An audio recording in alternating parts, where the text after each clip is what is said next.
बिहार के एक पुराने सरकारी अस्पताल का ऐसा खौफनाक राज जिसे सुनकर आपकी रूह कांप जाएगी। दिन भर मरीजों से भरा रहने वाला यह अस्पताल रात के 12 बजते ही अचानक खाली क्यों हो जाता है? आखिर डॉक्टर और नर्स अपनी जान बचाकर वहां से भागते क्यों हैं? करण और उसकी पत्नी पूजा ने सिर्फ एक रात वहां बिताने की गलती की थी, लेकिन अगली सुबह उनकी लाशें मुर्दा घर में मिली। कहते हैं उस अस्पताल में आज भी एक तांत्रिक की आत्मा भटकती है जो हर रात अपनी मौत का बदला लेती है। आखिर उस रात अस्पताल में ऐसा क्या हुआ था? जानने के लिए वीडियो अंत तक जरूर देखें।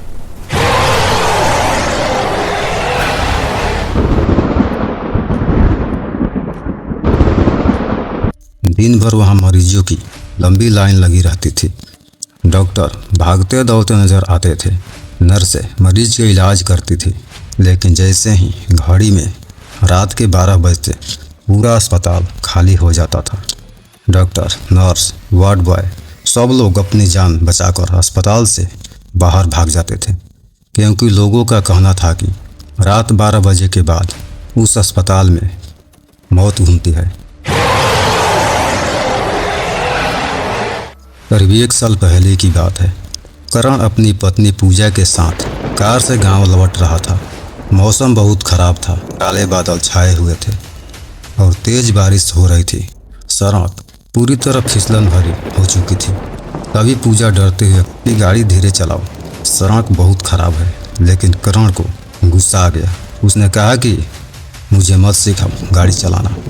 दोनों की बहस चल रही थी कि अचानक कार का संतुलन बिगड़ गया और गाड़ी सड़क के किनारे एक बड़े पेड़ में जाकर टकरा गई। जोरदार टक्कर के बाद पूजा के सिर से खून बहने लगा। उसे उस हालत में देखकर करण घबरा गया। वह बार बार पूजा को आवाज़ देने लगा कि आंखें खोलो, आंखें खोलो, मेरी वजह से यह सब कुछ हुआ है। फिर उसने तुरंत पूजा को गोद में उठाया और मदद की तलाश में भागने लगा।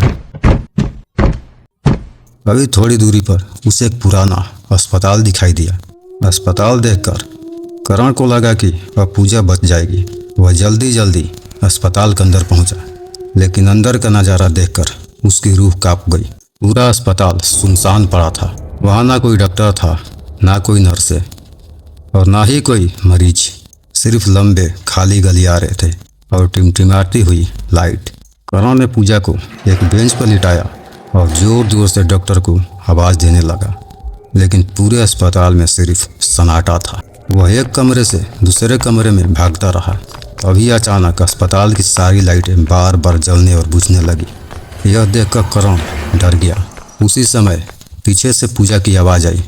करण ने पलटकर देखा तो पूजा उसके पीछे खड़ी थी।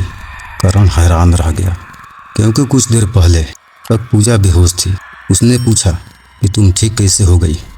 तब पूजा ने कहा कि अभी थोड़ी देर पहले एक डॉक्टर आए थे, उन्होंने उसका इलाज कर दिया। करण को यह बात बहुत अजीब लगी, लेकिन उसने सोचा कि शायद डर की वजह से उसे ज़्यादा सोचने की जरूरत नहीं है। बारिश बहुत तेज थी, इसलिए दोनों ने फैसला किया कि रात अस्पताल में ही गुजार लेते हैं और सुबह होते ही वहाँ से निकल जाएंगे। धीरे धीरे रात और भी डरावनी होती गई।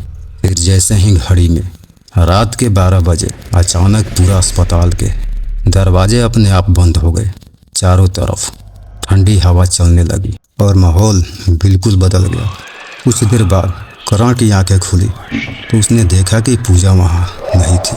करण घबरा कर उसे आवाज़ देने लगा और उसे खोजते खोजते अस्पताल के पीछे बने मुर्दा घर तक पहुँच गया।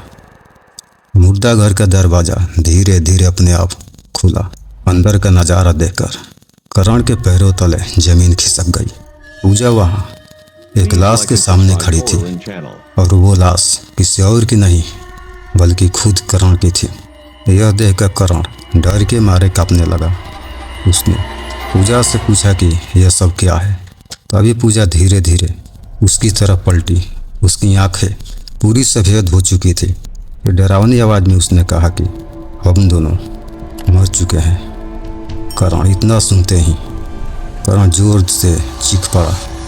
तभी पूरा मुर्दा घर किसी के जोर जोर से हंसने की आवाज़ गूंजने लगी। अचानक अंधेरे से एक लंबा और डरावना आदमी बाहर आया। उसके पूरे शरीर पर राख लगी हुई थी। बाल बिखरे हुए थे और आंखें लाल जल रही थी।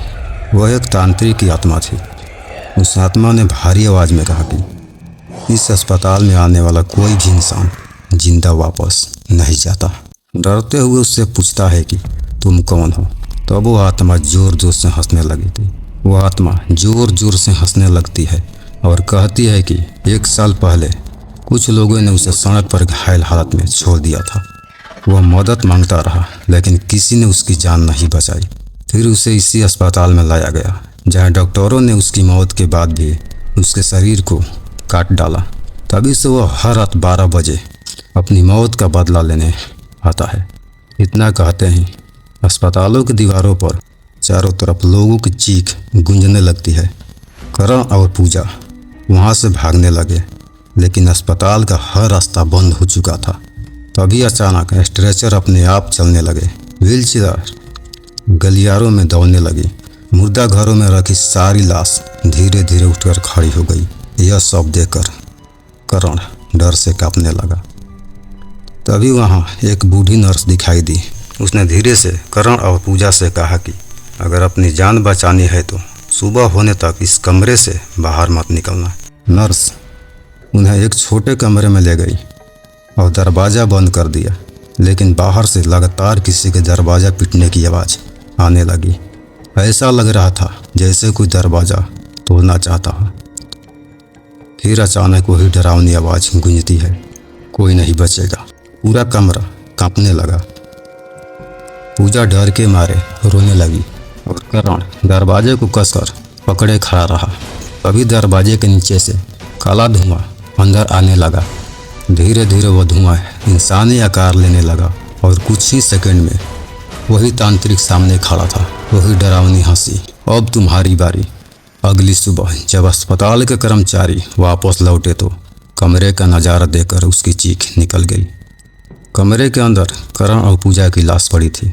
दोनों की आंखें खुली हुई थी और उनके चेहरे पर डर साफ दिखाई दे रहा था। वही मुर्दा घर की दीवार पर खून से लिखा था कि रात 12 बजे के बाद यहाँ मौत जगती है।